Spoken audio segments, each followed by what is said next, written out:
Hello, my fellow bookworms. So this is not the ending chapter, but it is a very important chapter that answers almost all of the book's questions and creates some more. And also each character is going to have a slightly different voice, just slightly. Bit more than slightly. So yeah, I'm super excited. The book is coming. It's almost to an end. It is a series though, so we are probably gonna read the next one too. Spoiler alert for the future. Okay, A Tale of Magic. Chapter 20, The Snow Queen.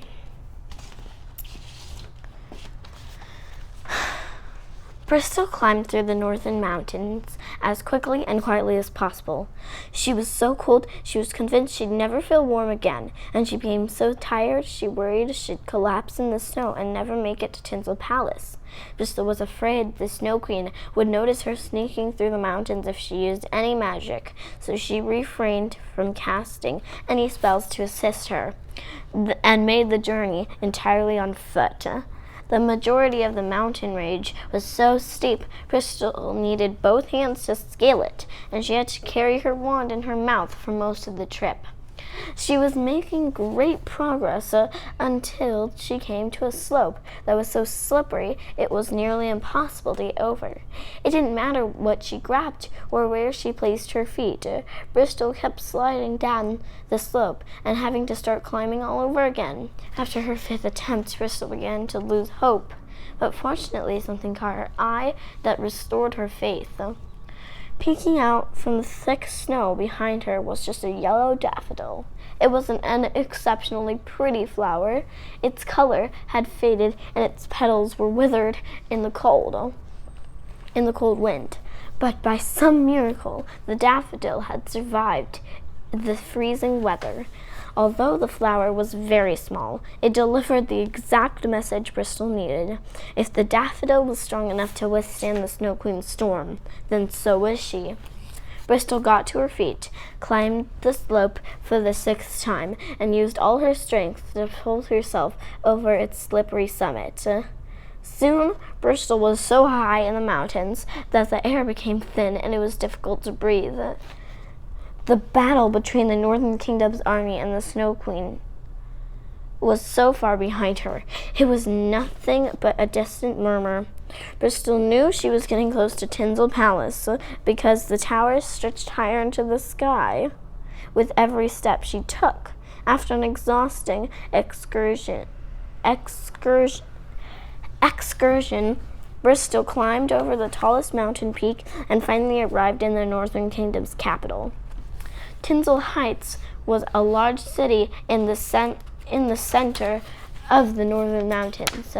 Due to the limited space, all the homes and shops were stacked on top of one another, and the narrow roads wound through the capital like a giant maze.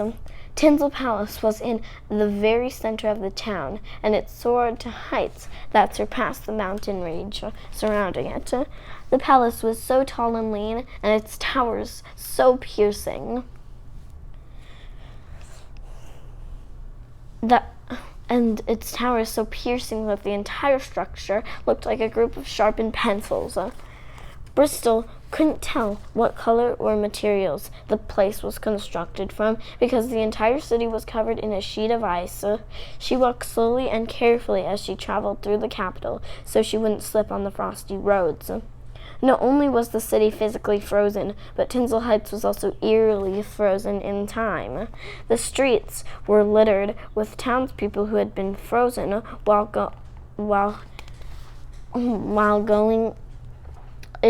going about their daily errands. Bristol peeked through the windows and saw frozen butchers, bakers, and locksmiths helping frozen customers in their shops. The homes were filled with frozen customers in their shops. The homes were filled with frozen fathers, mothers, and children in the middle of household chores. Obviously, the Snow Queen had struck the capital so quickly, the city's people hadn't even had time to react, let alone run to safety. Eventually, Bristol arrived at Tinsel Palace and crossed the bridge over its icy moat. The front doors were frozen shut, so Bristol used her wand like a torch to thaw them open.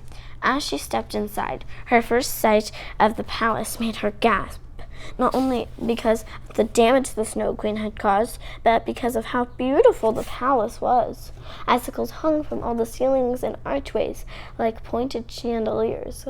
The walls were coated with frost that sparkled like crystal. The floor was covered in crackling ice like the surface of a frozen lake. Bristol had no idea what the palace looked like before the Snow Queen attacked, but she couldn't imagine it being any more spectacular than what she was seeing. Bristol searched through Tinsel Palace, but she couldn't find Madame Weatherberry anywhere. Occasionally, she would see someone at the end of a long corridor or spacious room. Her heart would flutter, hoping it was her teacher, but she only found frozen guards and servants at every turn. "Madame Weatherberry?" she shouted into the cold palace. "Madame Weatherberry, where are you?"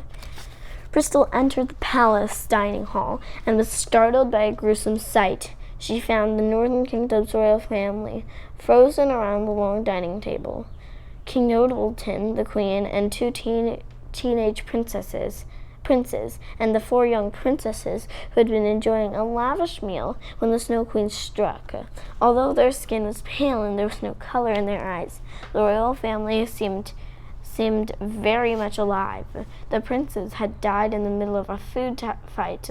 The queen had perished while arguing with her daughters, and the king had frozen while scoffing at all of them.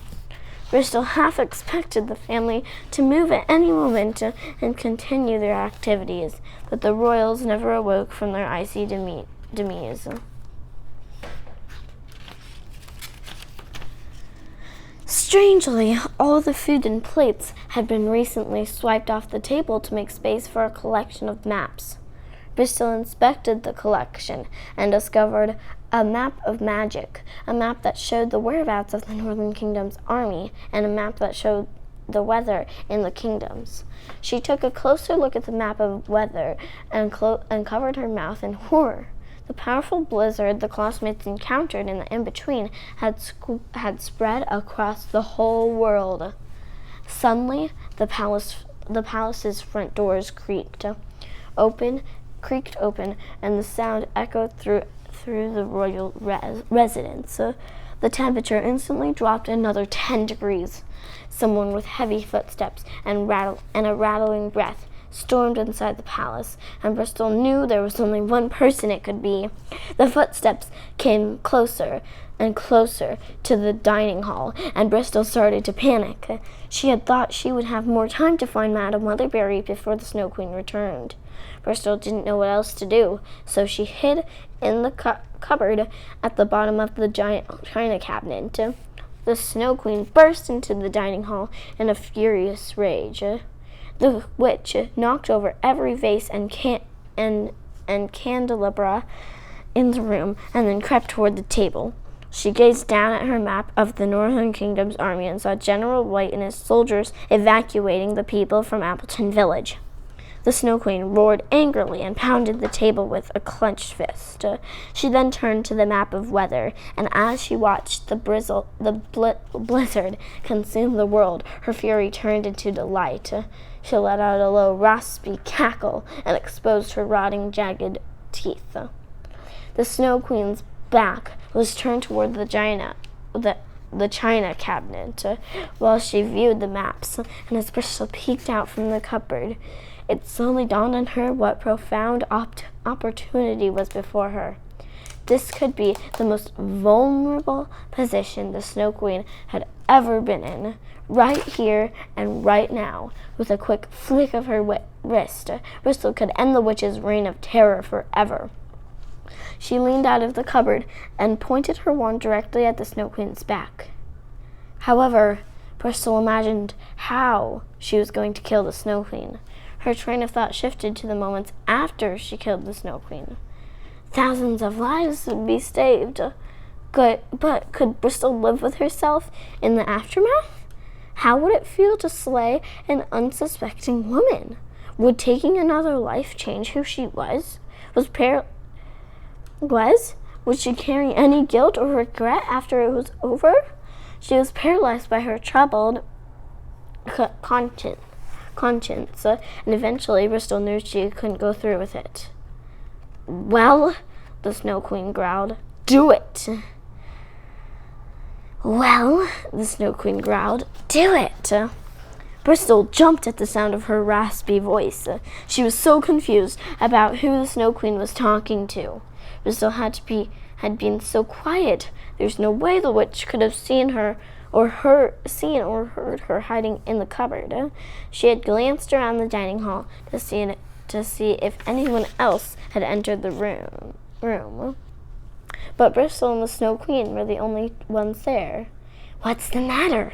The Snow Queen growled. Are you getting cold feet? To Bristol's absolute horror, she realized the Snow Queen was talking to her. The witch could see her reflection in the mirror across the hall. Before Bristol had a chance to say or do anything, the Snow Queen whipped around and lunged toward the china cabinet. She grabbed Bristol by the throat and raised her into the air. Bristol dropped her wand and used both her hands to pry the witch's bony fingers off her neck. But her grip was too tight. She tried to kick the Snow Queen off, but the witch was as strong as a brick wall. You should have killed me when you had the chance, she roared. As the Snow Queen choked her, Bristol was so close to the witch's face she could see every crack of her frostbitten skin, every crooked teeth of her jagged smile, and the pupils of her glowing red eyes. However, there was something about the witch's eyes that Bristol could have sworn she recognized, and once she noticed it, the rest of the Snow Queen's face became very familiar too. No, Bristol wheezed. No, it can't be. The thought was so distressing, Bristol kicked her legs even harder, and her foot knocked the icicle scepter out of the Snow Queen's other hand. The scepter fell and shattered into hundreds of pieces on the floor. As soon as the scepter slipped from her fingertips, the Snow Queen lost all her strength. The witch dropped Bristol on the floor and collapsed beside her. The Snow Queen tried crawling away from Bristol, but the witch was so weak without her scepter she could barely move. Once Bristol caught her breath, she grabbed the Snow Queen's shoulder, and forced the witch on her back so they could face each other. The Snow Queen's glowing red eyes slowly diminished and turned into a pair of eyes Bristol had seen many times before. There was no denying it now. Bristol knew exactly who the Snow Queen really was, and the discovery made her heart feel like it had been ripped in half.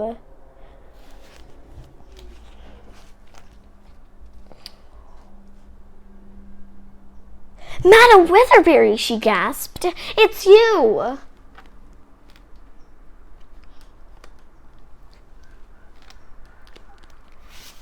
That is all for part 1 of